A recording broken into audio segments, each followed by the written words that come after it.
120 अहीर सैनिकों ने मेजर शैतान सिंह के नेतृत्व में 1300 से 1500 चीनियों को मार के भगा दिया था। अच्छा ये बताइए, आपके अंदर ये बात कहाँ से आई कि हाँ मेरे को आर्मी में जाना चाहिए, सेना में जाना चाहिए? जब देखो, मैं आज आत्मा की बात बताता हूँ कि मैं सेना को लाइक करता हूँ। मेरा चाचा भी सेकेंड वर्ल्ड वार में शामिल था, लड़ाई के अंदर। जब वो भर्ती कर रहा था तो वो बोला कि राजपूत हूँ। मैं बोला कि मैं तो राजपूत नहीं हूँ, तो मैं तो हीर हूँ। ये नारा लगाया गया था कि हिंदी चीनी भाई भाई। ये सबसे गलत नारा लगा था। तो सर हमें ये बताइए, क्या पहले जाति के आधार पर वैकेंसी हुआ करती थी कि पहले या सिर्फ राजपूती भर्ती हुआ करती? सर देखो, हमारी बहुत ही अहीरों की कम वैकेंसी आती थी। अच्छा, 2-4 वैकेंसी आती थी।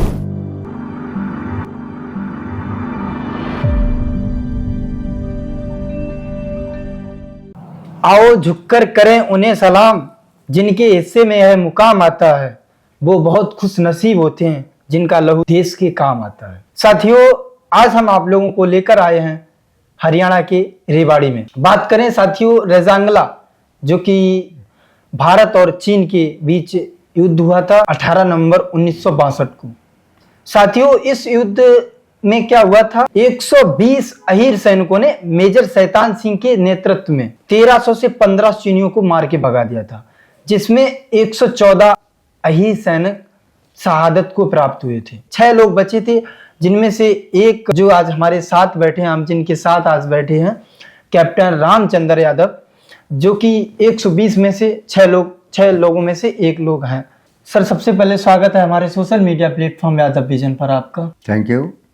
मैं चैनल का आभारी हूँ कि 63 साल के बाद भी रेजांगला की लड़ाई को समय समय पर यह चैनल उठाता है। मैं दिल से और गहराई से ये मुझे महसूस होता है कि हमने लड़ाई लड़ी है और देश महसूस कर रहा है कि ये लड़ाई ऐसी है कि जो इतिहास में अपने दर्जे पर अव्वल है। सर मैं भी आपका आभार व्यक्त करता हूं कि सर आपने जो देश के लिए एक आत्मसमर्पण दिया और जो देशभक्ति की जो आपकी भावना है उसका मैं बहुत तहे दिल से स्वागत और सम्मान करता हूं सर।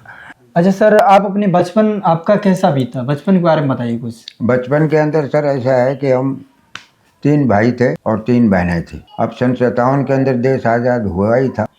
सीमित खेती थी, पानी वगैरह का कोई बंदोबस्त नहीं था। अच्छा, अपना गुजारा कर ही रहे थे। लेकिन पिताजी मेरे को 7 साल का को छोड़ के एक्सपायर हो गया था। पूरी जिम्मेवारी बड़े भाई पे आ गई थी और माँ पे आ गई थी। माँ ने जैसे तैसे करके हमें पढ़ाया और महसूस हुआ मेरे को कि माँ पे बहुत बड़ा बोझ आ गया है। तो आप सच मानिए कि मैं 5वीं क्लास पास करके आर्मी के अंदर चला गया। 5वीं क्लास पास? 5वीं क्लास पास करके आर्मी चला गया। उसके बाद में जो भी मैंने एजुकेशन लिया है वो आर्मी में लिया है अपनी मेहनत से।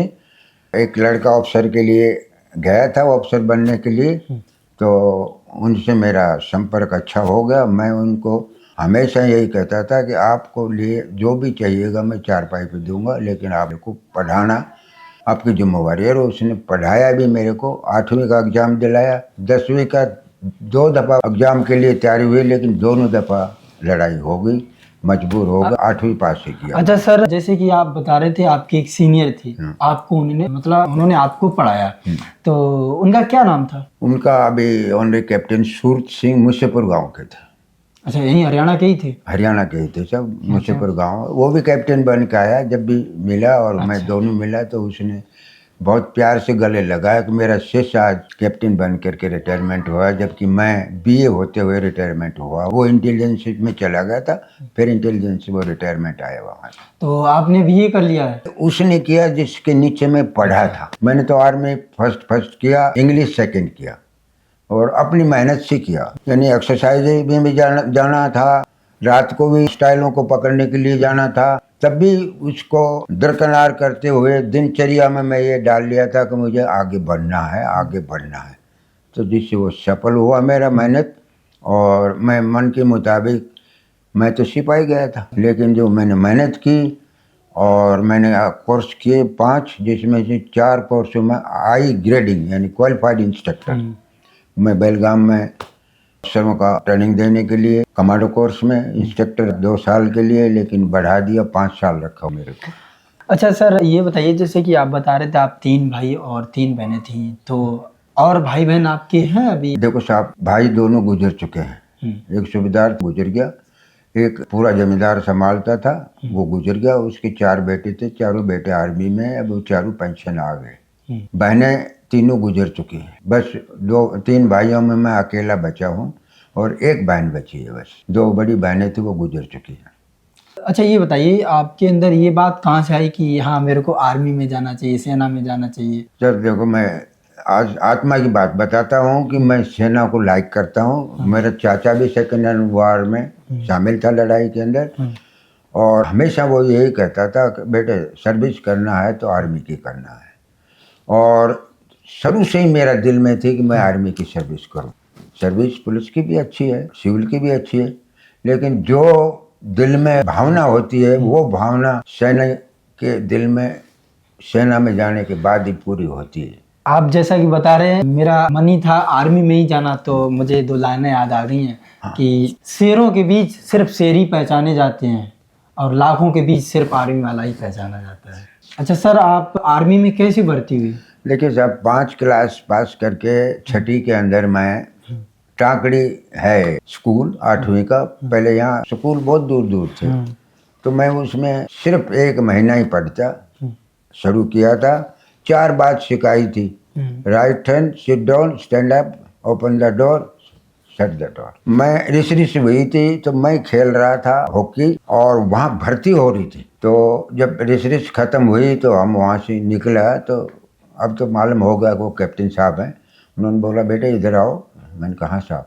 राम राम। बोले राम राम। बेटे तू भर्ती होना चाहता है? मैंने कहा सर हमें कौन भर्ती करेगा, हम तो छोटे हैं और फिर इतने पढ़े लिखे भी नहीं हैं। बोले तुम होना चाहता है? तो होना तो चाहता हूँ। तो बोलो कल आप कुतीना आ जाओ, राजस्थान में है गांव कुतीना, वहाँ आ जाओ। मैंने दिल में ठान लिया कि जाना है कुतीना में। मैं बस्ता लिया और खेत में ज्वार थी उसमें बस्ता रखकर सीधा कुतीना चले गए। वहाँ पर भी मामला गोल हो गया था, लेकिन भगवान ने बचा लिया मेरे को। जब वो भर्ती कर रहा था तो वो बोला कि राजपूत हूँ बोल गया मैं। वो चेक करता ही ओके करके चला गया। जब फाइनल में जब दौड़ हो ली, सब कुछ सिलेक्शन होगा मेरा, तब वो बोला कि आप कौन से राजपूत हैं? शेखावत हैं, चौहान, कौन सा है आप?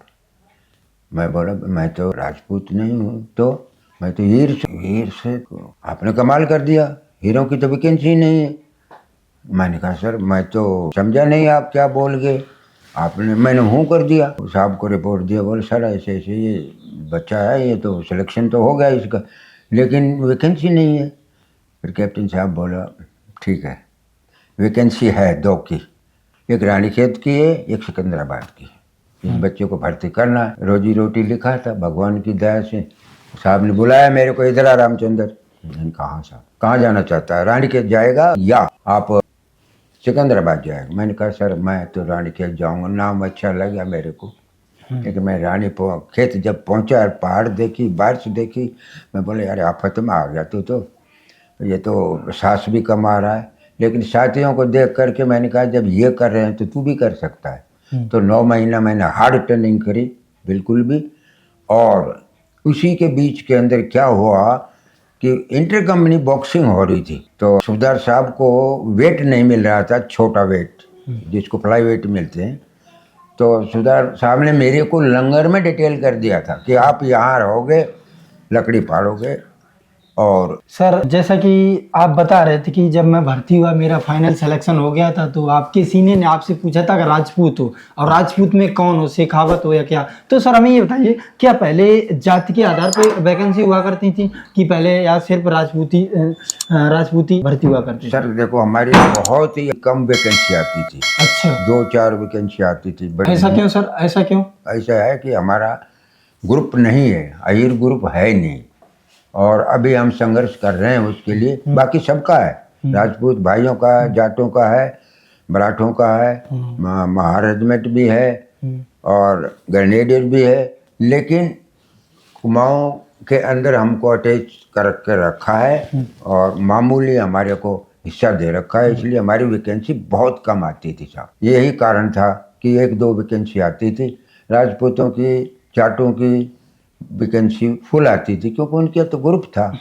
आफ्टर ट्रेनिंग फिर आपको, आप बता रहे, जैसा कि मैंने पढ़ा आपके बारे में कि आपको गोवा जब आज़ाद हुआ ना, पुर्तगालों को भगाया गया, तो आप उसमें भी गए थे। तो हाँ, क्या कैसा मंजर था वहाँ पे? वो सन 61 की बात है साहब, ये दिसंबर की, जब हम यहाँ से अम्बाला से बगैर बताए बटालियन को आदेश मिला कि 3 बजे गाड़ी में बैठ जाएगी हथियारों के साथ। रात भर गाड़ी चली, कहीं स्टॉप नहीं हुआ, खाने का पीने का कुछ भी नहीं हुआ। और क्या कि हम दूसरे दिन पूना पार करके बेलगांव पहुंचने के बाद पौंडा स्टेशन है, वहाँ पहुंचे। वहाँ पहुंचने के बाद में हमें पता चला कि भाई हमको गोवा में एक्शन करना है, मतलब लड़ाई होगी। लेकिन 2 दिन का वहाँ जवानों को रेस्ट दिया, रेकी वगैरह किया, तो गोवा वालों ने सब पुल उड़ा दिए थे। लेकिन हमारा जनरल साहब ने कोशिश करके पानी वाली जो स्टैम्बर चलता है ना, उनका बंदोबस्त किया और हमको उस स्टैम्बर से 8 बजे रात को बैठाया और सवेरे 4 बजे हमने पंजिम के ऊपर पुर्तगालियों को सुत्ते को ही हमने एकदम से कैप्चर कर लिया। जो भी उसने थोड़ा बहुत एक्शन किया उनको वहीं ख़त्म कर दिया और पूरा का पूरा 3000 उनके ट्रुप्स को हम कैद कर लिया और पौंडा जगह है वहाँ पर ला करके उनको कैद रखा।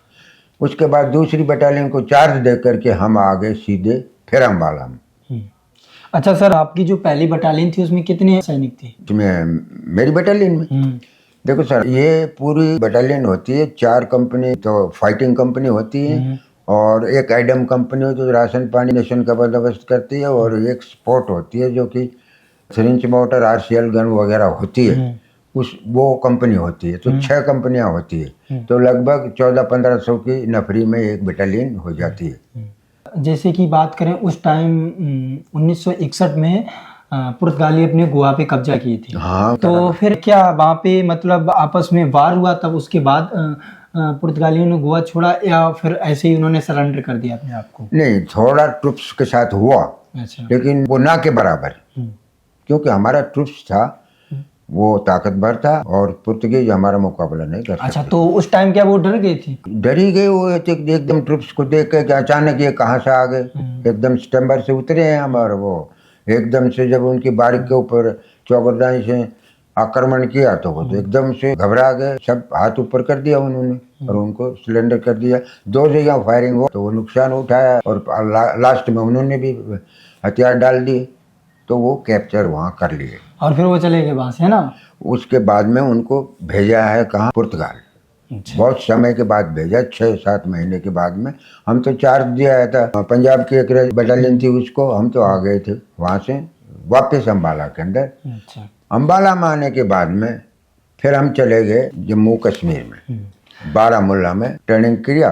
ट्रेनिंग चल ही रहा था, 10वां महीने का टाइम था, तो इंटर कंपनी खेल चल रहा था। तो उस खेल के अंदर अचानक ही खबर आई कि भाई खेल बंद करो और अगला हुक्म का इंतजार करो। अच्छा सर, ये बताइए जैसे कि आपने जो 1962 के चाइना युद्ध में जो भाग लिया था, तो उसमें उस टाइम हमारे देश के प्रधानमंत्री पंडित जवाहरलाल नेहरू थे। तो उस टाइम उन्होंने कहा था हिंदी चीनी भाई भाई, ये नारा लगाया गया था कि हिंदी चीनी भाई भाई। ये सबसे गलत नारा लगा था, बिल्कुल गलत नारा लगा। क्यों कि हमने तो उन पर भरोसा कर लिया, लेकिन उस बेईमान ने हमारे ऊपर ऐसा छुरा घोंपा, हमको को संभलने में हमको इतना समय लग गया, अब जाकर हम संभले हैं। देखिए साहब, नेहरू जी का मैं आपको सच कहता हूँ, मैं इसमें रिजेक्ट नहीं करता, तो मेरे से कहीं भी कहा लो, जिस ट्रुप का मालिक हाजिर ना हो, जिस देश का प्रधानमंत्री हाजिर ना हो, जिस देश का गृह मंत्री हाजिर ना हो, आप पता कर लीजिए ये तीनों बाहर थे। हाँ, उस टाइम अपने देश की बात करें, जो शिक्षा, वो जो सेना मिनिस्टर थे ना, जो गृह मंत्री थे, वो लंदन में थे, देखो मेनन साहब थे। और उसके बाद उस टाइम जो अपने देश के प्रधानमंत्री, ये शायद नेपाल में थे उस टाइम, वो बाहर से साहब। तो उस टाइम देश की सेना का आई थिंक कोई नेतृत्व करने वाला नहीं था। ऐसा है, सैनिक की पीठ के पीछे जब हाथ सच्चा रहता है तो सैनिक दिल खोल कर आगे बढ़ता है, लेकिन फिर भी हम अपने मोराल को डाउन नहीं किया। जैसा भी हुक्म मिला चला गया, लेकिन नुकसान उठाना पड़ा। नॉर्थ सिक्किम के उधर कई हमारी बटालियन पूरा की पूरी कैद हो गई। अच्छा सर, ये बताइए, जैसे कि बात करें उस टाइम अपने देश की जो वायुसेना थी ना, वो चाइना से बहुत अच्छी ज़्यादा मजबूत थी। तो प्रधानमंत्री जो अपने देश की थी पंडित जवाहरलाल नेहरू, तो उन्होंने क्यों नहीं वायुसेना को ऑर्डर दिया कि जाओ आप भी उनको युद्ध करो? क्योंकि उस टाइम क्या ना, उधर हिमालय पड़ता है, तो चाइना वाले तो इधर आ नहीं सकते थे। अपने देश के जो बात करें उस टाइम जो युद्धक विमान थे लड़ने वाले, तो वहां तक जा सकते थे, लद्दाख तक, तो इन्होंने क्यों नहीं ऑर्डर दिया? देखिए साहब, मैं आपको बताऊं कि जब उसके दिल में लड़ने की नहीं है, हाँ। तो जहाज कहाँ से भेजेगा? हमारे जहाज तो तैयार खड़े थे, आदेश का इंतजार कर रहे थे, लेकिन आदेश नहीं दिया।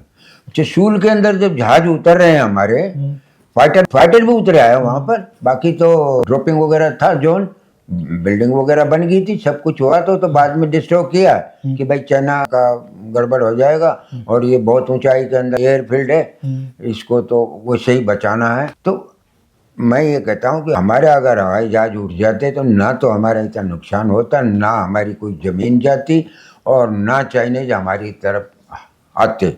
लेकिन फाइटर तो तैयार थे, ऑर्डर चाहिए ना फाइटर को, और ऑर्डर कौन देगा? ऑर्डर तो देने वाला डिफेंस मिनिस्टर है या गृह मंत्री है और प्रधानमंत्री है। वो वहाँ से ही जब ऑर्डर नहीं आ रहा है तो जवान क्या करेगा? वो तो पायलट तो रेडी हैं, हमें आदेश मिले और हम फौरन अपनी कार्रवाई करें, लेकिन ऑर्डर नहीं मिला साहब। इसलिए हमारे जहाज जो ड्रॉपिंग के लिए जाती थी, बाकी फाइटर एक भी नहीं उठा। ये सबसे बड़ी गलती हुई हमारी। अच्छा सर, ये बताइए, बात करें चाइना ने अपने देश में लद्दाख में अक्साई चीन बहुत ज्यादा, लगभग कितनी जमीन चाइना ने कब्जा ली है? सर, लद्दाख के अंदर 1 इंच जमीन हमने नहीं दी है, क्योंकि लद्दाख के अंदर पूरा के अंदर सबसे पहला अटैक 13 कुमाऊं के ऊपर आया है, चार्ली कंपनी के ऊपर आया है, और चार्ली कंपनी ने दिखा दिया कि 1 इंच नहीं जमीन देंगे, मर जाएंगे, कट जाएंगे, लेकिन हम अपनी जमीन को नहीं छोड़ेंगे, ना हम अपनी माँ का दूध को ले जाएंगे। और वही हुआ रजांगला के ऊपर। देखिए साहब, 1500 आदमी ज्यादा कि 120 आदमी ज्यादा, आप खुद ही 1500 से ज्यादा। दिल में हौसला था ना, जज्बा था ना, बगैर हथियार ना के बराबर कहता हूँ मैं। जब जो पहले वाली राइफल थी 303, वो कोप करना मुश्किल है। वहाँ का क्लाइमेट क्या था?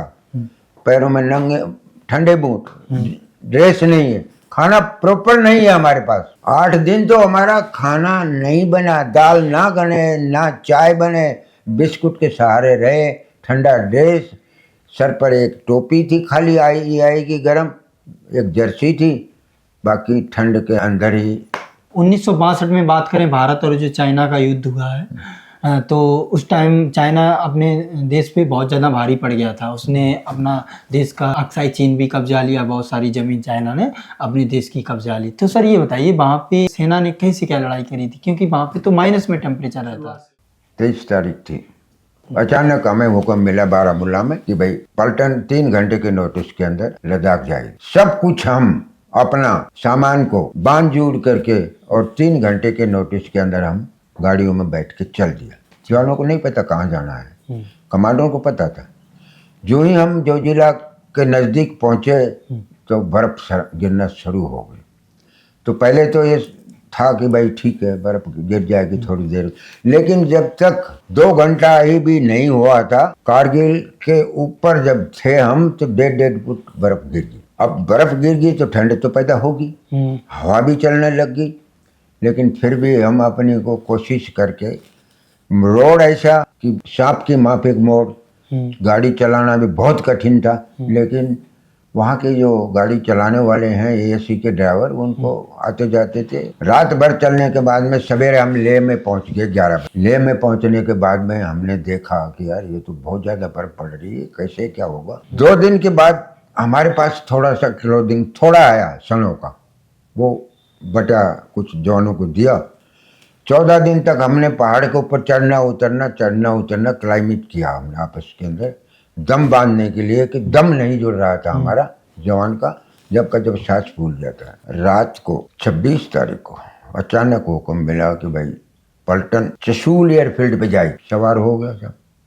रात भर बर्फ गिर रही है, रोड ऐसा खतरनाक, गाड़ी फिसल जाए, चैन लगाना टायरों के ऊपर, धक्का मारना, इतनी आफत कि 16,000 की हाइट पर एक स्थान है जिसको खरदुंगला बाबा का नाम से है वो, उसको पहुंचते पहुंचते हमको 7 घंटे लग गए। इतनी हमारे साथ बर्फ ने परेशानी बढ़ा दी थी, लेकिन कोशिश करके दुर्मुख में पहुंच गए हालात करके। और रात को कोशिश किया कि भाई रात हो जाएगी पहुंचते पहुंचते, लेकिन आगे थोड़ा रास्ता तो कच्चा था लेकिन ठीक मिल गया। हम 4 बजे चसूल एयरफील्ड के ऊपर पहुंच गए। चसूल एयरफील्ड पर पहुंचते के साथ ही हमको अचानक हुक्म मिला कि भाई चार्ली कंपनी हमारी जाएगी रजांगला के ऊपर, पहाड़ी के ऊपर जाएगी साहब। अच्छा, उस कंपनी में कितने सैनिक थे? और उस हमारी कंपनी की बटालियन में? हमारी कंपनी में ऑन रोड 124 थे। 124 थे, जिसमें 3 इंच मोटर भी शामिल थी जो कि बम फायर करती है, और हमारे भी थे। लेकिन उस दिन क्या हुआ कि हमारे 4 जवान कुछ सामान लाने के लिए नीचे चले गए थे, तो फाइटिंग ट्रूप के अंदर में 120 ही थे हम। और क्या 120 वो सब अहिरे थे? सर सारे अहीर थे। एक नर्सिंग असिस्टेंट था धर्मपाल दैया, वो जाट था, एएमसी का था। अच्छा, बाकी टोटल से सब अहीर थे उसके अंदर। अच्छा, ये सही अहिर सारे क्या राजस्थान हरियाणा से ही थे? हरियाणा, राजस्थान, यूपी, अच्छा ज्यादातर थे रेवाड़ी डिस्ट्रिक्ट का, अच्छा। ज्यादातर। कितने, फिर भी कितने रेवाड़ी डिस्ट्रिक्ट? रेवाड़ी के 60। 60 रेवाड़ी के? 60 रेवाड़ी के था। 22, 23 ऐसा हिसाब से था। 22, 23 के राजस्थान के, 23 पंजाब उसके यूपी के। अच्छा, तो आप ये सोचिए ज्यादा से ज्यादा रेवाड़ी की थी ये। और सब अच्छे प्लेयर, तगड़े जवान एकदम। तगड़े, रस्सा के, फुटबॉल के, हर चीज के, छटी हुई कंपनी में सारे प्लेयर थे। जब हमको हुक्म मिला कि भाई उस पहाड़ी पे जाओ, और गाइड साथ दे दिया, घोड़े दे दिए, उन पर भाई सामान रख दिया, चलना शुरू कर अच्छा, दिया। तो वहाँ पे घोड़े भी थे? तो घोड़े याक, अच्छा, याक, वो मतलब हाँ, जो याक है, कश्मीरी याक होता है ना, उसको सर्दी कम लगती है। काले काले जो होते हैं वो, उनको सर्दी कम लगती है। अच्छा। घोड़े होते हैं और बड़े बड़े बकरे होते हैं जिन पे वो व्यापार करते हैं, सामान वगैरह चाइना में ले जाते थे पहले, लेकिन बाद में तो याक और घोड़ा इस्तेमाल होता था। अच्छा, उसके बाद फिर आगे क्या हुआ था? आगे सारा ऐसा है कि हमने 1 महीना मेहनत करके टेम्परेरी पोजीशन बनाया। पक्का तो नहीं बना सका, क्यों कि एक गैती मारा तो साला सिर में पथरीली जमीन है। दरख्तों का नाम आप ये सोच लो कि अगर एक झाड़ में तिनका देने के लिए भी नहीं, पूरा भूरा मैदान है और पथरीला है पूरा का पूरा पहाड़, सिवाय बर्फ के और कुछ है नहीं वहाँ पर। कोई पक्षी नहीं दिखाई देता छोड़ करके कागला या जंगली बकरे, बाकी इससे अलावा और कुछ नहीं थे।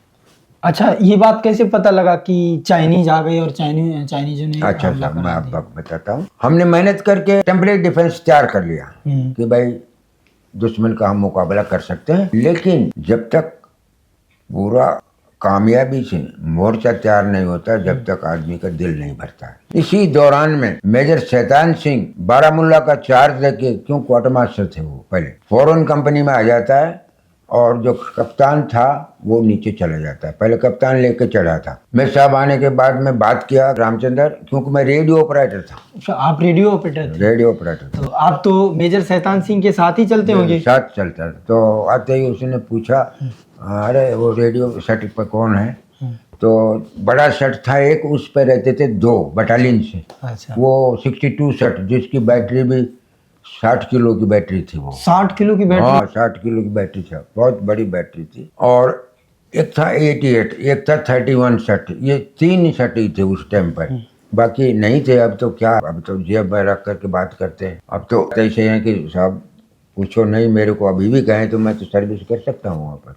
ऐसा तो हो गया, रोड चौड़ सब कुछ हो गया। मैं साहब को मैंने बताया, सर ऐसा है कि सबसे 9 प्लाटून को लगाया है हमने, और 8 को दाहिनी तरफ लगवा दिया है, और 7 रजांगला के नीचे लगी है। आप चेक कर लो साहब चल के। तो उन्होंने देखा है हर मोर्चे को पोजिशन ले करके, जो बदली करना था मेरे सामने किया। टैक्टिक्स का बहुत माहिर था, दयालु था, ये मैं कहूँगा। टैक्टिक्स का माहिर था, वैसे दयालु था। माता पिता ने कैसे उसका शैतान नाम काट दिया, वो एक किस्म से देवता था साहब। अच्छा। सिपाही को हमेशा छोटा भाई बोलता था, या हमेशा बड़े को बड़े भाई बोलता था। बहुत अच्छा था क्योंकि उनकी जो ट्रेनिंग थी वो जोधपुर में पहले ही ट्रेनिंग हो चुकी थी और उसका बाप भी कमांडिंग ऑफिसर रह चुका था, कर्नल का लड़का था।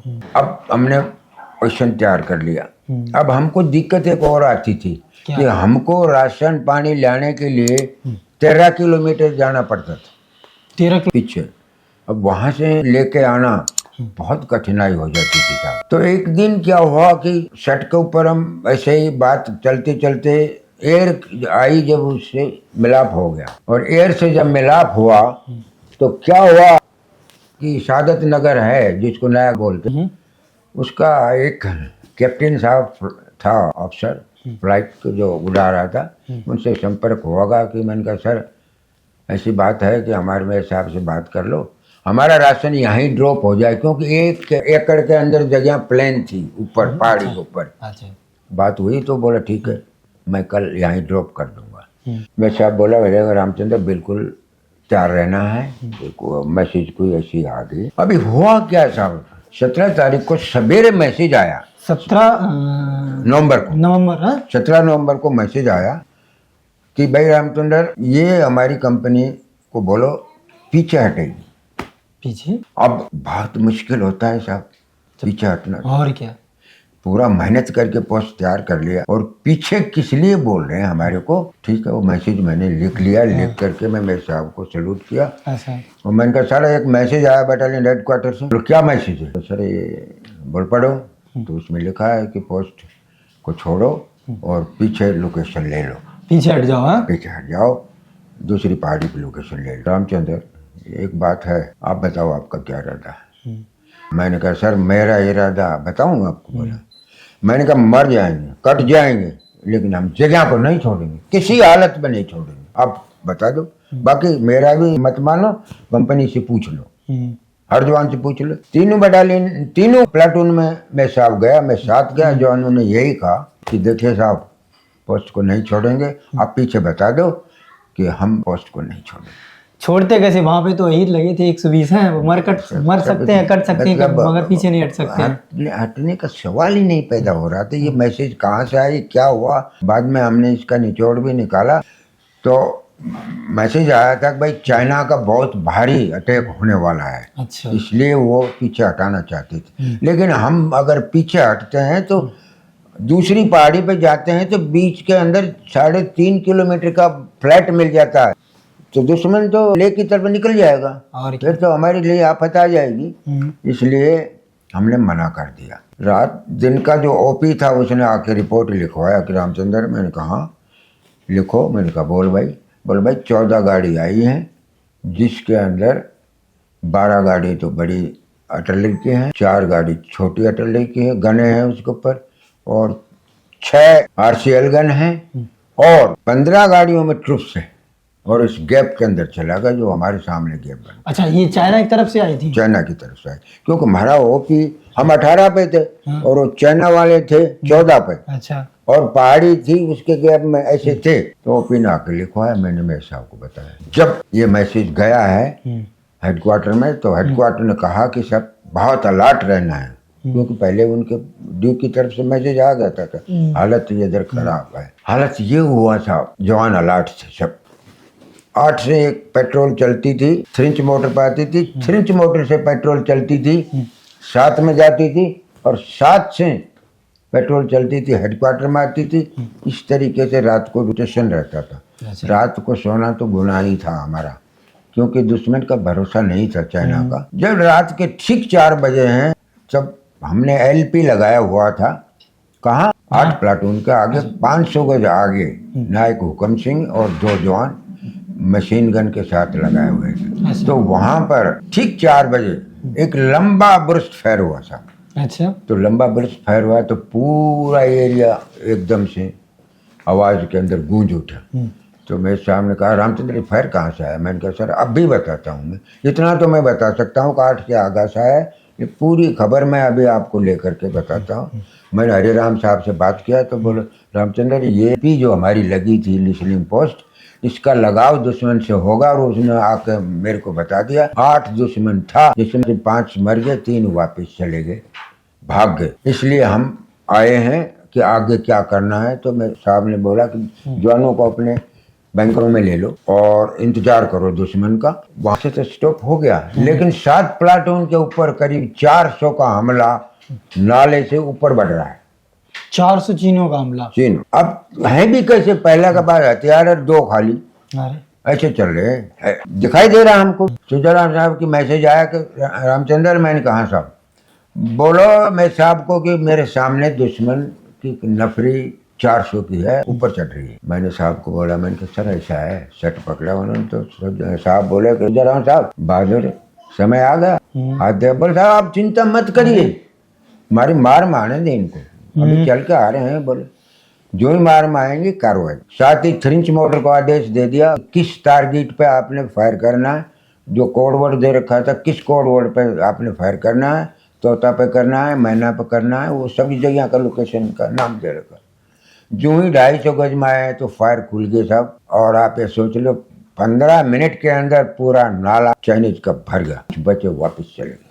400 जो आए थे? हाँ, कुछ छोटे बच्चे हैं वो वापस चले गए, लेकिन नाला लाश ही लाश, सफेद बर्फ पड़ रही है, हवा चल रही है, बहुत बुरी हवा चल रही है, आते हैं अकड़ रहे हैं जवानों का, लेकिन फिर भी क्या है कि डटे हुए हैं। इसके बाद में 8 प्लाटून पर हमला आ गया। राम साहब ने बताया कि रामचंद्र मेरे साहब को बताओ, हमला आ गया सामने से। राम साहब ने कहा मेरे साहब को सब आप चिंता मत करिए, आने दीजिए, और वो हमला नाकामयाब कर दिया। फिर 7 पे हमला आया है साहब, दूसरा हमला भी नाकामयाब कर दिया।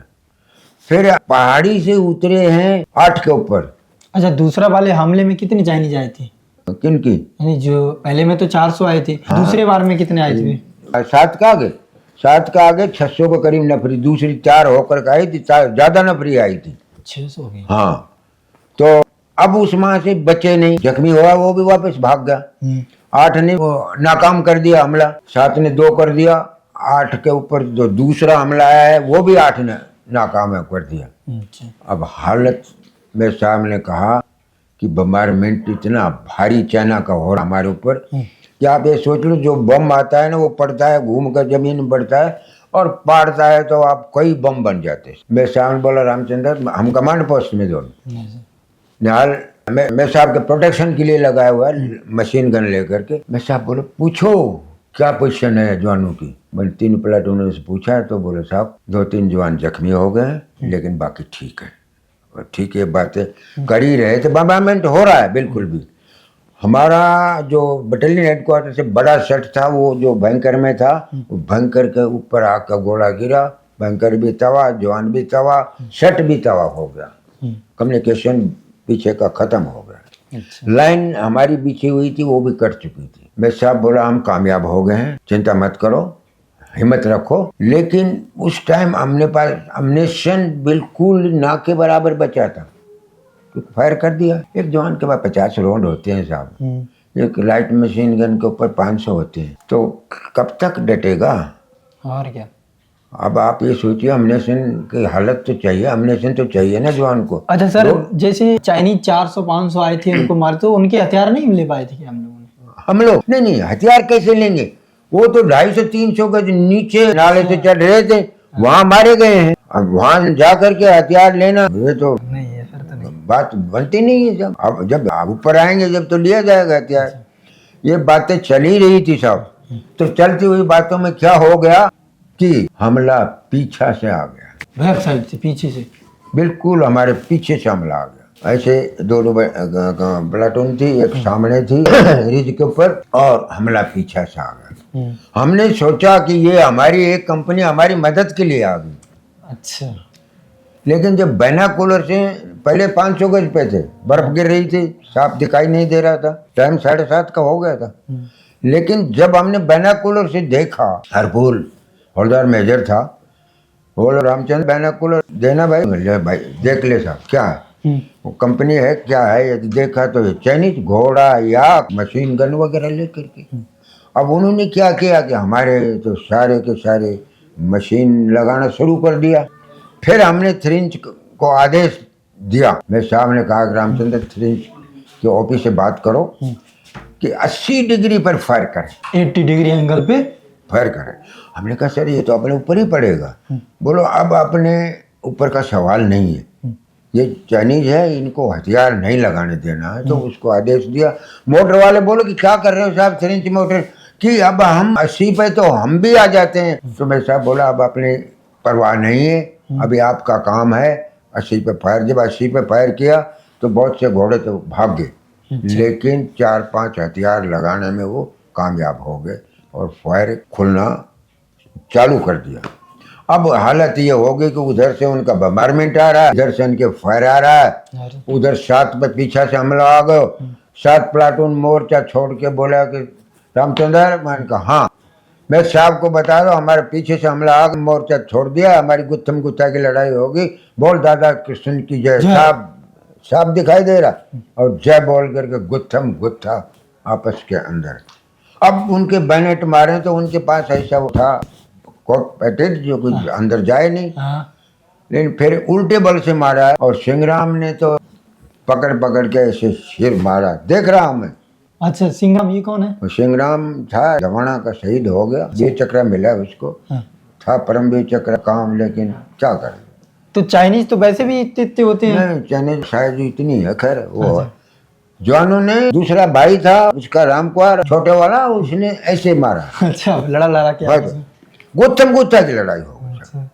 लेकिन जो उनकी मीडियम मशीन थी उसने बहुत ज्यादा नुकसान कर दिया हमें। जो ही हम संभल के आते हैं तो मीडियम मशीन को बुरस्ट आता है, ऊपर से बम्बारमेंट हो रहा है। मेरे साहब ने कहा कि 9 प्लाटून के जवान ले आओ।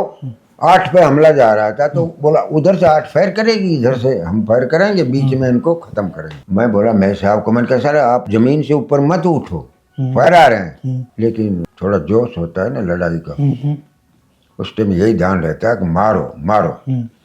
तो वो सीधा खड़ा होकर के बोलो आप जल्दी लो। इनका ठीक है। मैं गया निहाल के बाद तो निहाल के पहले ही गोलियां यहाँ लग चुकी। LMG खोल के फेंक दी बर्फ में। मगर निहाल क्या हाल, मैंने बोले भाई गोली गई लग, और ग्रेनेड ये रखा है, पिन खींचे को ना। मैंने तो 5-6 मार दिया, बाकी वो मैंने खोल के गिर दी कि दुश्मन इस्तेमाल ना कर सके हमारी मशीन गन को। तो मैं बोला आप चिंता मत कर, अगर टाइम रहा तो मैं आपको ले लूँगा। मैं 9 प्लाटून से जवान लेता हूँ, पीछे से हमला करेंगे, 8 के ऊपर हमला जा रहा है। उसके बाद में मैं उन जवानों को लेके आया और मैं साहब खड़ा होकर के बोला इधर लगो बहादुरो। वो मशीन गन का ब्रस्ट यहाँ लगा साहब, सारी गोली पेट के अंदर, और साथ उसकी पिस्टल की गोली थी वो भी अंदर, उसकी गोलियां भी अंदर। मैं साहब गिर गया। मेजर साहब शैतान साहब गिर गया। ये तो ऐसे ही था जैसे मैं यहाँ हूँ पोजीशन में, वो वहाँ है। मैंने कहा भाई ये तो बहुत बुरा हुआ, लेकिन क्या करे लड़ाई है। मैं क्रॉल करके मैं साहब के पास पहुंचा। मैं साहब को थोड़ा होश आया। रामचंद्र, मैंने कहा हाँ साहब। और बोलो मेरा पेट में बहुत ज़्यादा दर्द है और मेरा बेल्ट खोल दे। ऐसा हो रहा है महसूस, हालत मतलब दूसरी हो रही है मेरी, तो बेल्ट खोल दे मेरा। मैंने कहा ठीक है साहब। मैंने अंदर हाथ दिया, देखा तो आधी आंतें इधर आ गई, आधी आंतें इधर। अब आप देख सकते हैं मतलब मेजर शैतान सिंह सर के पेट में बमबारी जो गोली हुई, और बाद में उन्होंने क्या बताया सिर्फ दर्द हो रहा है। हाँ ये होता है। तो मैंने कहा कि देखा कि रामचंद्र तने बेल्ट खोला, मेरे साहब खत्म हो जाएगा। मैंने कहा बोला रामचंद्र, मैंने कहा साहब जो भी करना है ना आप कर लो, लूज मौसम होता है जो वो करो, लेकिन मैं आपको संभाल लूँगा, आप चिंता मत करो। उसके बाद मैं बेहोश हो गया। फिर तो होश आया, हमारी डुक्कम डुक्का होगी चाइनीज के ऊपर। चाइनीज हमारे ऊपर से निकल गए। अच्छा। उनके मरे वहीं लाशें पड़ी हैं, लेकिन नफरी ज्यादा है ना, फिर भी वो हमारे ऊपर से निकल गए। मेरे साहब ने कहा कि रामचंद्र ये काम कर। फिर होश आया मेरे साहब को कि आप मेरा एक संदेश देगा। मैं हाँ बोलो क्या है साहब। बोलो बटालियन में जा, बताना कि कंपनी कैसे लड़ी, नहीं तो अगर कोई भी खबर नहीं जाएगी तो कमांडर ये सोचेगा कंपनी सूची कट गई। मैंने कहा सर मैं आपको छोड़ के नहीं जा सकता। बोले ये मेरा हुक्म है। मैंने कहा सर आपने परसों मेरे को बताया लेक्चर में कि लड़ाई में सिपाही का भी हुक्म होता है। मैं आपको नहीं छोड़ के जा सकता, जब तक आपका प्राण है मैं आपके साथ हूँ, जब तक मैं जिंदा हूँ आपको नहीं छोड़ूंगा। बोला रामचंद्र तू मेरे कहे कि मान जा, मैं तो यहीं शहीद दूंगा। उसके बाद में वो बेहोश हो गया। तो दुश्मन वहां से निकल गया हमारे ऊपर के। अब मौका मिला मेरे को थोड़ा सा, तभी मैंने मेरे साहब को संभाला है। और 4 गज लगने के बाद में ढलान आ जाता है, फिर जो रजांगला से फैर आते हैं वो हमारे सिर के ऊपर से निकल जाता है। मैंने हिम्मत करके 4 गज मेरे साहब को उठा करके उधर ले गया। ले जाने के बाद में जवान था, उस टाइम जवानी थी, मेरे साहब को फट कंधे पर धर के लेके चला हूँ नीचे। 800 गज नीचे लाने के बाद में एक बड़ा पत्थर था, वहाँ लिटाया। मैंने कहा देखूँ अब क्या हाल है। तो देखे तो 8:15 बजे मेरे साहब का प्राण निकल गया। रात में 8 बजे? सवेरे 8 बजे, सुबह 8 बजे। हाँ, क्योंकि रात को 4 बजे तो लड़ाई शुरू हुई थी, प्राण निकल गए थे। अब मैंने कहा यार रामचंद्र क्या करा, क्योंकि 9 बजे घड़ी थी ना, इसलिए पता लगा कि मेरे साहब तो खत्म हो गए। तो मैंने उनको कोट पार का उड़ाया है और बर्फ से दबा दिया है और सोच रहा है कि मैं अब क्या करूं। तो उस टाइम सर्विस भी 5 साल अच्छा, थी। उस टाइम जब मेजर साहब शहीद हुए थे तो उस टाइम कितने सैनिक बचे थे वहां पे ऊपर लड़ने के लिए? वहाँ मेरे पोस्ट के ऊपर टोटली हमें 6 सैनिक आए हैं, बाकी 5 बाद में आए जो जख्मी होकर के। सर पहला तो मैं ही मेरे साहब को लेकर निकला हूँ कि किसी तरीके से मेरे साहब को। हरफूल जब शहीद होने से पहले बोला कि मेरे साहब की लाश को नहीं दे देना दुश्मन को, हमेशा लाश जिंदा या लाश दुश्मन को नहीं देना रामचंद्र, जब तक आप जिंदा रहता। मैंने कहा आप बेफिक्र रहो साहब। तभी तो मैं मेरे साहब को लेकर आया नीचे, नहीं तो मैं भी वहाँ छोड़ देता। लेकिन ये मेरा फर्ज बनता है कि अपने कमांडर को संभालना। वहां से मैं सोच रहा हूँ अब क्या करें। फिर मैंने सोचा कि जो नीचे राशन आता है ना, हमारा क्वार्टर मास्टर रहता था, तो मैंने कहा वहां से आदमी लेंगे, फिर मेरे साहब की लाश को नीचे ले चलेंगे। वहां गया तो वो स्टोर में आग लगा रखी, जल रहा है। चाइनीजियों ने लगाई आग? चाइनीज नहीं, आदेश बटालियन हेडक्वार्टर से मिल गया कि भाई क्वार्टर मास्टर राशन को आग लगा दो और आप आ जाओ हेडक्वार्टर के अंदर, क्योंकि राशन को चाइनीज इस्तेमाल ना कर सके। समझिए। तो मैं वहां पहुंचा तो आग लगा रखी, लेकिन ये जीप आ गई इतनी देर के अंदर। उस जीप ने मेरे को पहचान लिया, क्योंकि मैं प्लेयर था, जानते थे। अरे बोले तो रामचंद्र है। मैं बोले इधर आ, इधर आ। मैं क्या, हाँ। मैं बोला भाई एक बात है। बोला हाँ। मैंने कहा यहाँ 800 गज ऊपर मेरे साहब की लाश है, अगर मेरी मदद करो तो उसको ले आए। बोले भाई देख ऐसा आदेश है, जो भी आदमी ऊपर चाहता है उसको ले आओ। मेरे पास सीओ साहब का आदेश था कि मेरे पास लेके आओ। मैंने कहा भाई तुम हुक्म तो मानना है। भाई चलो कहाँ चलना है? सीओ साहब के पास गया। बोले सर एक सिपाही रामचंद्र आया है। बोले ऑपरेटर? बोला हाँ। तो सीओ साहब बाहर निकला, जीप में बैठा, सीधा का सीधा ब्रिगेड कमांडर साहब के पास, जो बाद में आर्मी का चीफ बना, TN रैना, अब तो स्वर्गवास हो चुका है, उसके पास ले गया। तो बोला साहब ये सिपाही आया। वो बोला रामचंद्र? मैंने कहा हाँ। जानता था वो, पोस्ट पे 2-3 दफा जा चुका था। बोलो कंपनी कैसे लड़ी? मैंने कहा सर कंपनी पूरी लड़ती लड़ती शहीद हो। कितने कैद हो गए? मैंने कहा साहब 3-4 जवान कैद हो सकते हैं, क्योंकि उनके फ्रोस्ट बाइट से वो चल नहीं सकते, वो तो हो सकते हैं, बाकी तो नहीं साहब।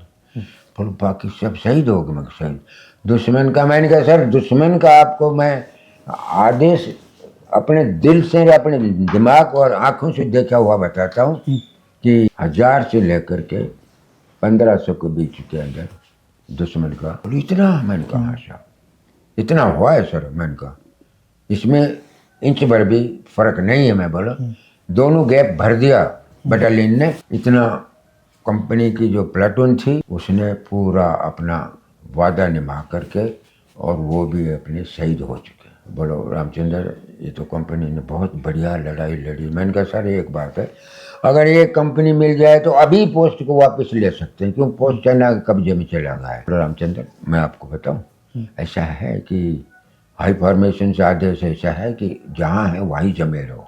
इसलिए आप लोगों को हमने कहा था कि वहाँ से पीछे हटो, लेकिन आप लोग ने तो बहादुरी दिखाई और चाइना को मुँह तोड़ जवाब दे दिया और बता दिया कि हम भी लड़ने वाले हैं और आप दादा कृष्ण की औलाद। कमांडर साहब बोले तो दादा कृष्ण की औलाद, पीछे हटना था आपको, मजहब में है ही नहीं। मैंने कहा सर हमने जो करना था दिखा दिया, और मेरा लगता सारा खून भरा हुआ। बोलो कितने लिए? मैंने कहा सर एक गोली टच नहीं हुई है मेरे, एक मेरा शर्ट दोनों जल गया है बिल्कुल, ये बाजू में गोली निकली हुई है, कपड़े के अंदर से ही गई है, मेरे शरीर में गोली नहीं है। ऑलराइट बोलो जो अभी नहीं दे सकते हम आपको कंपनी, और पोजीशन में जाओ, बटालियन में चला गया। एक हफ्ते बाद हुक्म मिला कि भाई उसको दिल्ली भेज। अच्छा, आपको दिल्ली बुलाया गया? दिल्ली बुलाया गया। 2 और थे, हम तीनों दिल्ली गए। दिल्ली राजदूत थे अमेरिका के, हमारी सिविल इंटेलिजेंस थी, हमारा जनरल साहब था, हमारा कर्नल था, हमारा ब्रिगेडियर था। ऐसे घेरे में बीच में हमको सवाल जवाब करते रहे। सवाल जब मेरा नंबर आया तब बोला हाँ जॉन तू क्या ड्यूटी कर रहा? मैंने कहा सर मैं तो ऑपरेटर था रेडियो का, कमांड पोस्ट के ऊपर। कैसे लड़ाई हुई मैंने उनको बताया कि ऐसे ऐसे लड़ाई हुई साहब, और कितना नुकसान हुआ दुश्मन का। मैंने कहा सर जो ऊपरला डोला 1500, नीचे का डोला 1000, इतना नुकसान हुआ। उस टाइम पर एक कर्नल साहब था, वो थोड़ा सा नाराज महसूस किया, और क्या बोल रहा है रामचंद्र से, कोर्ट मार्शल हो जाएगा। मैंने कहा इसका मतलब dismiss from service, civil jail. बोला हाँ। मैंने कहा जो नहीं लड़ा उसका होगा, चल के देखो हमने कैसे लड़ाई लड़ी, हम दिखाएंगे। मैं ये बताता हूँ कि आपने को जो मैंने लिख के दिया है कि मेरे साहब मिलेगा, या वहाँ दस्ताना मिलेगा, या पत्थर पे खून मिलेगा, 8:15 का टाइम होगा, मेरे साहब खत्म हो गया था। फिर कमांडर साहब बड़े थे, जनरल कर्नल को बोल छेड़ मत इस सिपाही को। ओके बेटे शाबाश, बहुत अच्छा। हम वापिस आ। अब सन 63 के अंदर साहब आदेश मिला कि भाई अपनी लाशों को ले आओ, क्योंकि चाइनीज तो रात भर लाशें ढोई है, अपनी गाड़ियां भर भर ले गए, 13 रिटर्न भर के ले गए वो। और उन्होंने 19 तारीख को सीज फायर कर दिया। हिंदुस्तान ने नहीं किया, ना जवाहरलाल नेहरू किया, ये तो अहीर बहादुरों ने सीज फायर करा दिया। चाइना को बोला कि या तो फिर से फायर कर ले, नहीं तो फिर आगे और भी झटका होगा। तो उसने सीज फायर अपने आप सीज फायर कर दिया। अभी वो जब रेड क्रॉस के थ्रू जब लाने के लिए आदेश मिला तो कर्नल साहब ने शाम को मेरे को बुलाया, रामचंद्र को बुलाओ, क्योंकि टीम पूछेगी वही सिविल इंटेलिजेंस, वो तो बाल के काल काटने वाले हैं सब। मैं तो इन दौरों से गुजरा हूँ, यानी मेरे को ऐसे इंजेक्शन लगे हैं, लेकिन मैं तो सच्चा सिपाही था, सच्चाई बता रहा हूँ, सच्चाई काम है मेरा। तो सीओ साहब बोला रामचंद्र। मैंने कहा हाँ साहब। टेंट में बैठा है, अंगीठी जल रही, देखो बोलो वो टीम आ गई। मैं हाँ साहब मुझे पता चला कि कल ऊपर जाना है। तो बोला अपना बैटमैन को भाई 2 पैक लिया लगा कर, तो वो 2 लिया है। तो बोल रामचंद्र लो। मैंने कहा सर मैं तो पीता नहीं हूँ, आपको तो पता है मैं दारू नहीं पीता हूँ। अच्छा बोल ठीक है भाई रामचंद्र, कल मेरा नौकरी का बटालियन का सवाल है जो आपने बताया है। मैंने कहा सर 1 इंच भी अगर कम ही आ जाए तो आप मेरा कोर्ट मार्शल ले लेना, जो मैंने बताया। बोले ठीक है साहब। दूसरे दिन हम तैयार होकर के चले दोबारा रेजांगला पे सफेद झंडा लेकर के, आदेश मिल गया था। तो वो भी टीम चली, तो वो तो 20 गज चाले और रुक खड़े हो जा, दिस हिल फलानी हिल में सोच ले हाँ इनको सांस उठ रहा है। तो मैं 200 गज आगे चल के बैठ जाऊं, फिर वो वहाँ पहुंचे, फिर बैठ जाऊं, वहाँ पहुंचे, फिर बैठ जाऊं। मैं साहब के पास पहुंचे, मैंने कहा साहब ये है मेरे साहब। तो सिविल इंटेलिजेंस का जो था वो इसको नो हटाने लगा, तो मैंने हाथ पकड़ लिया यहाँ मेरे साहब, वो फाइल निकालो जो मैंने स्टेटमेंट दिल्ली में दिया। सर आप कितने दिन बाद वहाँ पे वापस गए रेजांगला पे? कितने दिन बाद वहाँ पे डेड बॉडी उठाने के लिए वापस गए? फरवरी 63 को गए, 3 महीने हो गए। अच्छा 3 महीने बाद वहाँ पे डेड बॉडी उठाने के लिए गए? हाँ सर, हमारी जो लाशें बर्फ के अंदर दब गई थी बिल्कुल भी, लेकिन जा नहीं सकते थे ना, नो लैंड एरिया होगा, चाइनीज भी नहीं आ सकते, हम भी नहीं जा सकते उस एरिया के अंदर। वैसे हम जो वहाँ का, यहाँ तो नंबरदार बोलते हैं, वहाँ का VCP था ना, उसको हमने प्यार से समझाया कि भाई तू थोड़ा वहाँ की हमें खबर दे, क्योंकि वो तो बकरी चराने वाले थे, वो तो चली जाती थी उनकी बकरी। तो उन्होंने बताया कि साहब आपके जवान सही सलामती हैं, कुछ का हिस्सा दिखाई दे रहा है, किसका नहीं दे रहा है। और चाइनीज तो अपनी 13 थ्रिटन भर के लाशों को ले गया, दूसरे दिन भी बचे कुची को ले गया। मैंने कहा ठीक है। वो पॉइंट तीनों चेक कराया, चेक करा के 8 प्लाटून पे पहुंचे। तो 8 प्लाटून का नज़ारा देखा साहब। देखने के बाद में सिविल इंटेलिजेंस बोला कि रामचंद्र, मैं वहाँ साहब आपने तो कम बताया। बोला मैं देख रहा हूँ यहाँ कि जवान के यहीं फायर करने की पोजीशन है, छाती में गोली लगी हुई। मैंने कहा सर मेरे को कर्नल साहब तो धमका रहे थे। ये देखो मैंने कहा धर्मपाल दहिया जो एएमसी का है 17 का फील्ड पट्टी कर चुका है, जवानों की पट्टी हो रही है, माथे में है, यहाँ है, और मोर्फिया इंजेक्शन हाथ में है और छाती में गोली लगी है। ये इंजेक्शन हाथ में ही है, इससे पता चलता है कि कितनी लॉयल्टी थी अपने जवानों के प्रति इसकी। अब उसकी हालत देख करके जो हमारे 114 का ब्रिगेड कमांडर था TN रैना साहब, तो इतना भावुक हो गया साहब कि उसकी आंखों में आंसू आ गए और उसके एक पत्थर की थी जो कि जमीन में नीचे गिर गई। नीचे गिरने के बाद में फटाक दे हमारे कर्नल साहब ने जंगड़ा उठाई, रुमाल से साफ करे। बोले साहब हिम्मत रखो। बोले हिम्मत भाई कर्नल साहब, ये जैसे मैंने बहादुरों को लिया था छांट करके बटालियन मांगी थी, उससे भी तिगना काम कर गए ये बहादुर, और मैं इनका कर्ज कब चुका सकूंगा। बोले सर ये तो सैनिक हैं, इनका तो काम है कि अपने देश की रक्षा के लिए अपने को बलिदान कर दें और अपनी मातृभूमि को बचा के रखें, आप हिम्मत करो। मैंने कहा सर आप अगले पोस्ट पे चलो। बोला नहीं नहीं नहीं नहीं। दिल्ली वाले बोले नहीं नहीं नहीं, देख लिया हमें, आगे नहीं चले। वहाँ से वापस आ गए साहब, नीचे उतराए, पूरा की पूरी टीम ने बोली रामचंद्र माफ करना, हम दिल्ली में आप पे शक कर रहे थे। सर मैंने तो आपको आगे दिखाना था लेकिन आपने दिखा। लेकिन जब हम लाश लाया तब जो सिंगराम जो है उसको लिटा रखा है, कम्बल उठाया हुआ है, उसकी राइफल सिराने गाड़ी, टोपी रखी है और इतना बड़ा लेख लिखा है कि दी बेस्ट इंडियन सोल्जर। किसने लिखा था ये? चाइना वाला कदर करता अच्छा, है। ये चाइना वाले ने वहाँ पे लिखा। लिख के गए थे, लिख के छाती पे रखा हुआ लेटर। अरे अभी म्यूजियम में लगा हुआ था हमारे उसमें। तो क्योंकि उसने सिर फोड़ फोड़ और पत्थर पे पैर पकड़ पकड़ पत्थर पे मारा है अकेले ने। 20 से ज्यादा को मैं देख रहा हूँ फाइट पर, और मैं साहब को बता रहा हूँ कि साहब फाइटिंग बहुत ज्यादा, बहुत तगड़ी फाइट हो रही। आखिर में क्या करेंगे, नफरी ज्यादा है, चाइना का हमारे पास एमिनेशन खत्म होगा तभी तो जो कम हो जाए। इवन मतलब आप बाल पकड़ कान पकड़ सब कुछ कर्म किया, जो ना करना था वो सिपाही ने कर्म किया अपने। उसके बाद में अपना प्राण दे दिया कि भाई अब हवाले आगे संतान का है। इसलिए मैं बार बार आंखों में आंसू आते हैं, दिल भर आता है कि हमने इतनी कुर्बानी दे दी कि वर्ल्ड के अंदर हमारा नाम है और हमारी बटालियन अहीर रेजिमेंट नहीं बना रहे, हमारा क्या कसूर है। फिर हमने कह भी दिया कि ठीक है, हम नहीं कहते, दबाव नहीं डाल। आज तक हमने सरकार के प्रति नहीं तोड़फोड़ करी है, नहीं हमने कुछ किया, लेकिन हम कहा कि सबका नाम मिटा दो, भारत लिख दो सबका कंधे के ऊपर, हम इसमें खुश हैं। पता नहीं कि तबका की सुनता है मोदी, लेकिन हमारी कब सुनेगा। आशा है कि सुननी पड़ेगी, लेकिन हम अपने सरकार के प्रति विद्रोह नहीं करेंगे, हम प्यार से लेंगे और वो देंगे समय पर, खुश होकर देंगे। क्योंकि जहाँ भी हमने काम किया है, अब एक बटालियन आप सोचिए कि जिसके पास 2 परमवीर चक्र, 48 वीर चक्र, सैन्य मेडल की तो गिनती नहीं, लेकिन नाम क्या है, कुमाऊं। कुमाऊं को भाई मिला। शैतान सिंह कहाँ का, कुमाऊं। अब अहीर कहाँ गए, खड्डे में गए। ये हमारा कहना है सरकार से, और कुछ नहीं। हमें ना हम विद्रोह कर रहे, ना हम कभी गलत बोलना, लेकिन हम ये कह रहे हैं कि आप सबका साथ, सबका विकास और सबका विश्वास ले रहे हो, तो इस कौम का भी विश्वास ले लो। मेरे तो प्रधानमंत्री से यही प्रार्थना है साहब, सच कहता हूँ।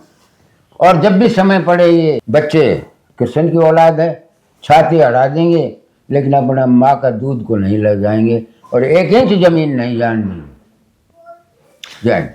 अच्छा सर, ये जो जीरो धाम करके वहाँ पे रेजांगला में बना है 120 सैनिकों का, 114 का, हाँ 114 का वहाँ पे, तो वो फिर क्या वहाँ पे डेड बॉडी सब लाके वहाँ पे दफनाए गए थे? लेकिन सारी डेड बॉडी वहाँ ला करके दफनाई गई। पहले डेड बॉडी आती नहीं थी। ये तो कारगिल के अंदर अटल बिहारी वाजपेयी और मुलायम जी के टाइम का आदेश हुआ था भाई सारे डेड बॉडी घर जाए, तो हमने वहाँ सबको दफनाया। रस्म रिवाज के हिंदू धर्म के अनुसार पंडित बुलाया था ही हमारे पास, सब कुछ किया।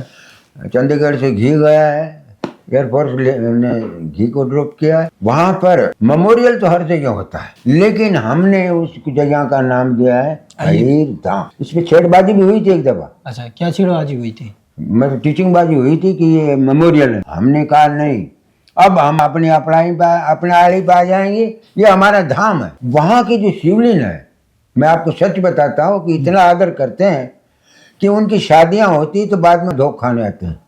बच्चा पैदा होता है लड़का, तो 1 महीने के बाद वहाँ धोख खाते हैं। अच्छा, दो खाने कौन जाता है, मतलब जिनकी वो लद्दाखी हैं, हमारे जो हैं, हमारे जो वहाँ गांव है, भाई चसूल गांव है, अच्छा 3 गांव नजदीक लागे से, उनमें अगर जब बच्चा पैदा होता है तो वो जो हमारे धाम बना हुआ है वो इतने भावुक हो जाते हैं। वो बोलते हैं हमारी इज्जत आप लोगों ने बचाया, नहीं तो हम हमारी इज्जत भी चली जाती, हमारा धन भी चला जाता, हमारी जान भी चली जाती अगर आप नहीं होते तो। आप लोगों ने हमको बचाया है, इसलिए हम आपके साथ थे। हम रोटियां लेकर के आ रहे थे उस रात को, लेकिन लड़ाई शुरू हो गई। हमको मालूम था कि आपको खाना 4-5 दिन तक नहीं मिला, एक बिस्कुट के सहारे आप जी रहे हैं, लेकिन मजबूर थे कि हम ऊपर चढ़ नहीं सकते। हालत ऐसी थी कि हमको भी गोली का डर लग रहा था, लेकिन आप लोगों ने हमारी जान बचा दी, हमारा घर बचा दिया, हमारी बच्चियों की इज्जत बचा दी। इसलिए हम इस बटालियन को हमेशा पूछते हैं, इस धाम को हमेशा निकलते बढ़ते सैल्यूट करके निकलते, क्योंकि मैं बाद में गया हूँ। जैसा कि आज आपने सुना सर कैप्टन रामचंद्र यादव जी के द्वारा, मैं भी रेजांगला के बारे में बहुत कुछ सुना था, बट आज यकीन हो गया कि एक सेना का जो व्यक्ति होता है उसकी क्या लाइफ होती है, एक सेना की क्या जिंदगी होती है। सच में रोंगटे खड़े हो गए। मैं जब सुन रहा था इनको तो आंख में कांफर आई, रोंगटे खड़े हो गए कि हम लोग अगर बात करें आज देश में अगर महफूज रह रहे हैं, अच्छे से रह रहे हैं, तो वो हमारी सिर्फ सेना की देन से रह रहे हैं। और जो कि सर ने जैसे कि बताया, रेजांगला में 114 अहीर सैनिकों ने लगभग 15 से 2000 चीनियों को मारा। आप इमेज कर सकते हैं, इमेजिन करो कि एक एक सैनिक ने कितने कितने लोगों चाइनीजियों को मारा होगा। तो बाकी सर, हमें आज आपसे मिलके बहुत ही खुशी हुई कि मैं आज एक ऐसे शख्स के साथ बैठे हैं जिन्होंने पता नहीं कितने बात करें युद्धों में भाग लिया, अपने देश की सीमा की रक्षा की, अपने देशवासियों की रक्षा की।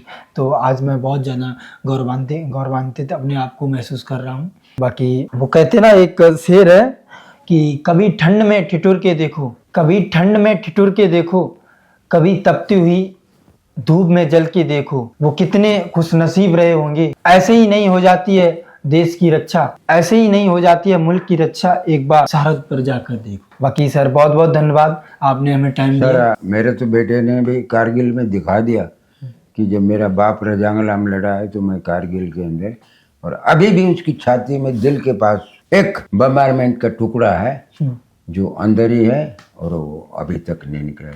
वो सुबेदार में पेंशन आ गया है, ऑनरी सुबेदार में सब अभी घर है, सुरक्षित है, सब कुछ है। और आखिर में मैं यही कहूँगा इस चैनल का कि 63 साल के बाद चैनल मेरे पास बहुत आते हैं, और भाई से, चैनल वाले से तो मेरी हर हमेशा मुलाकात होती है। मैं बहुत खुश हूँ इस चैनल से, और आप लोग का आभारी हूँ कि आप इतनी दूर आए और चल करके आपने रेजांगला की कहानी को उजागर करने के लिए अपना चैनल से काम करेंगे, और देशवासी देखेंगे और महसूस करेंगे कि एक सैनिक की क्या जिम्मेवारी है। और सैनिक जब अपनी जिम्मेवारी को पूरी करता है तो देश आराम से सोता है। मैं तो यही कहता हूँ, बस अगर सैनिक की ढिलाई हो तब देश आराम से नहीं सो सकता था। हम तो उस कठिनाई से लड़े हैं जबकि हमारा प्रधानमंत्री भी नहीं था, हमारा डिफेंस मिनिस्टर भी नहीं था, और हमारा 3 पोस्ट होते हैं ना साहब, गृह मंत्री भी बाहर था, और फिर भी हमने नेफा में हम बहुत पीछे रह गए, बहुत इलाका ले लिया। लेकिन जब लद्दाख का नंबर आया तो उसको बता दिया कि यहाँ पर दादा कृष्ण की औलाद है, आगे मत आ जाना, सुदर्शन हमारा है, और उसके नीचे हम लड़ाई लड़ेंगे, मर जाएंगे, कट जाएंगे, पीछे नहीं हटेंगे। वही काम। बाकी दादाजी बहुत बहुत धन्यवाद, आपने जो हमें अपना वक्त दिया, और हमें भी बहुत ही खुशी हुई आपसे मिलकर। एक बात करें रेजांगला में, एक बात करें 20 सैनिकों में से आप एक सिंगल पर्सन जो आज हमारे साथ, हम आपके साथ बैठे हैं। बहुत बहुत धन्यवाद सर आपका। देखिए, चैनल का मैं बहुत बहुत शुक्रिया करता हूँ, बहुत बहुत तन मन से मेरे को चैनल से प्यार है, क्योंकि आप आते हो, एक सैनिकों की बहादुरी को उठाते हो, ताकि युवा बच्चे जो इस कहानी को सुनते हैं तो उनके दिल में भावना जागती है कि हम भी सेना में भर्ती हों। धन्यवाद सिंह। जय श्री जय साहब, राधा कृष्ण की जय। जय।